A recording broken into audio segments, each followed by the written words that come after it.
Hey, it's Terell, your favorite realtor, back again with another book review. Yes, you read the title. This book is gonna be interesting. A little bit outside my kind of interests. This book was gifted to me, so shout out to Maria for giving me this book right here.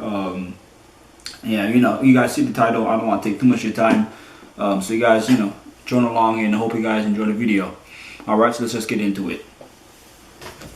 Alone on the Wall. You can see that? Yep. Alone on the Wall by Alex Honnold and David Robberts. If you don't know Alex Honnold, he's a famous like rock climber, a free solo where he goes up, huge freaking mountains, and then without any type of harness, rope, anything, he just free solos it. He's best known for the El Capitan. He climbed and then the person who wrote it with him. The co-author is David Robberts. He's also a climber, but he also been published a ton of books. To sum up this book right here, once you instantly realize about him, Alex Honnold, to just sum it up, passion. This is what passion looks like. Now, people marvel at passion. I want to be passionate. I want to be all this stuff. But once you meet someone who's actually passionate, then you realize, oh, this is what passionate. This is what it means to be with somebody who's passionate. If you were in a relationship with somebody, this is what it means to be around somebody who's passionate. If you're the brother, sister, mom, or the friend of someone who's truly passionate, and this is what he is. Honestly, this book right here, I wouldn't recommend anybody to read this book unless you watched the documentary. This is the first time me hearing about Alex Honnold was a documentary of Free Solo, called Free Solo on National Geographic. I suggest you watch that documentary first to have an idea, because I have no idea of this world of the climbing, hiking, skiing, jumping, none of this world. So I suggest you watch that documentary first, free solo, and then get to this, because that's the biggest thing. But let's just get right into it, right? The book starts off and talking about like his life, early life. He smart kid, that kid where if he's sleeping in class and he just calls on him and he knows the answer. That type of kid,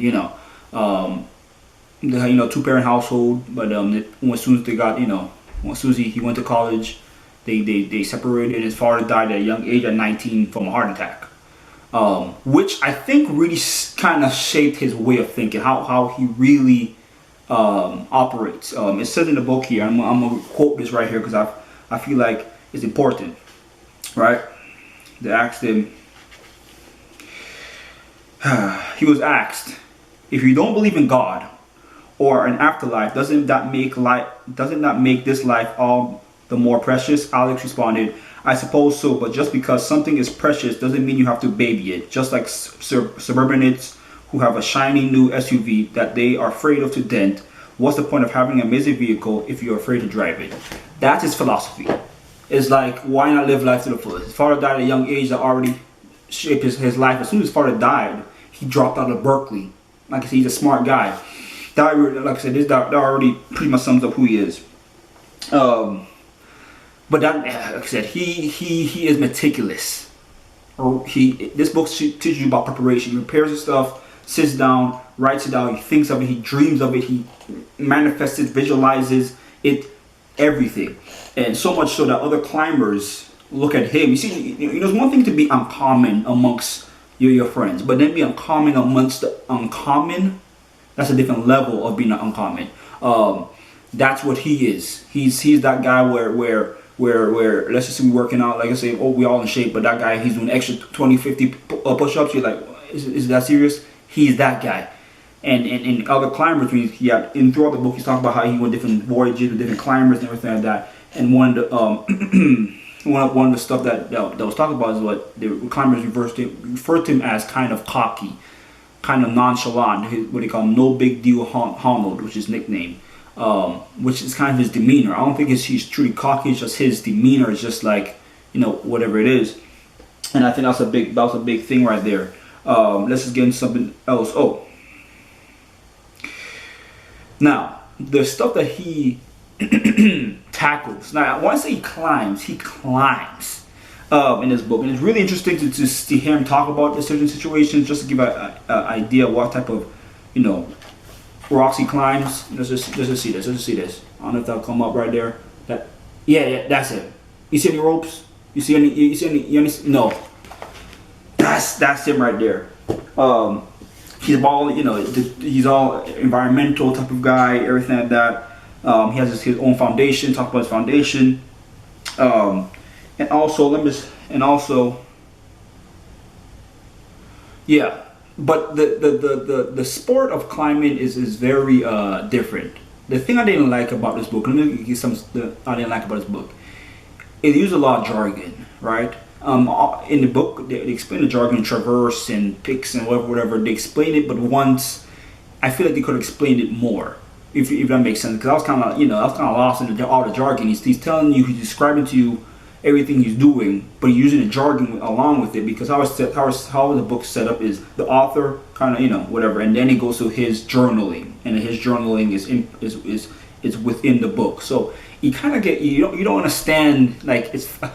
They describe a mountain in terms of difficulty of 5.5 to 5.15 A. So it's a 5.7 or 5.11 pitch or whatever. You get kind of confused in the jargon. You just know it's hard as shit. That's pretty much what it is. But yeah, it's just the book kind of gets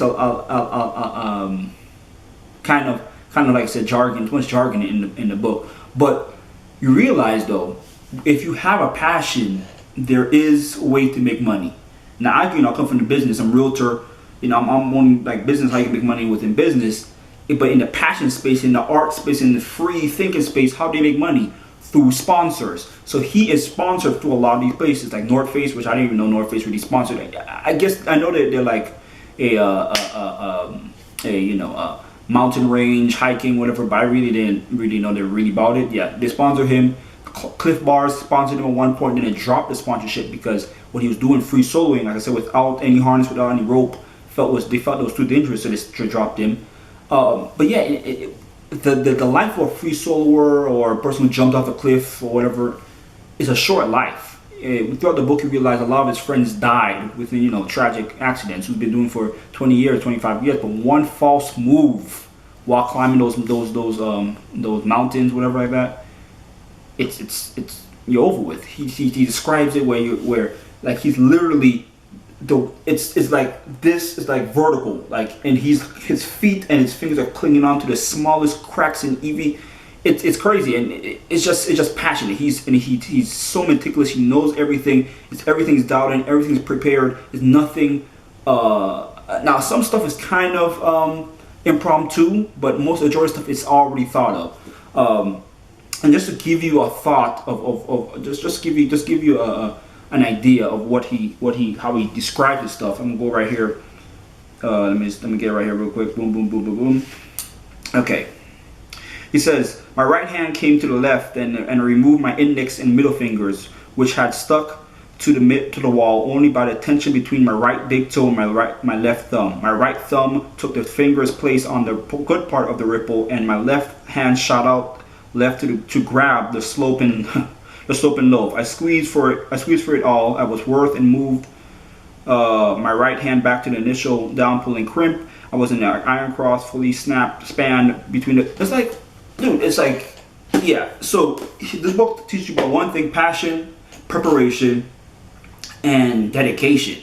Now, to be with a person like that, as far as a relationship, it's tough. In the movie, in the documentary, his girlfriend, now wife, Sandy, was complaining about whatever, and she was kind of being a nuisance. And what he talks about in his journey was women that not understanding his particular career, and it's trying to hold him back, which is understandable. He can die any minute. I mean, that's no security, that's no stability for any partner. That he goes and you don't know if you come back. Is he gonna live? Is he gonna die? And like these type of obsessions only grows. You only try to go higher and higher. He starts off with a Yosemite, and he goes a Capitan, and then he tries to free solo. Then he does simo climbing, whatever it is. But all in all, I grade this book, rate this book about a 6 out of 10. 5.5. And this book is good. it's just like I said, you have to watch the documentary first just to get an idea of what he's talking about, just to get a foundation of what he's talking about. And it's a lot of jargon, and and I do like his journaling and his perspective on, like, you know, what his mindset is and how he goes about things before he does a climb. But it's just like a 5.5. But it's a good solid read if you're interested in these type of, you know, to kind of get that idea. I suggest you go ahead and read this book. But yeah, I mean, this book is all right. But that kind of wraps up my book review. 5.5. You know, next week we're gonna have a next book. I already know the next book. We're going right back to what sales. You see this? This is the next week book. I'm gonna give you a little sneak peek. Don't read it too much. You can't read too much. We can't do that too long. I hope you guys enjoyed. Like, comment, and subscribe. Any suggestions, let me know. Any book recommendations, I got it. You know, I appreciate you guys. And until next time, peace.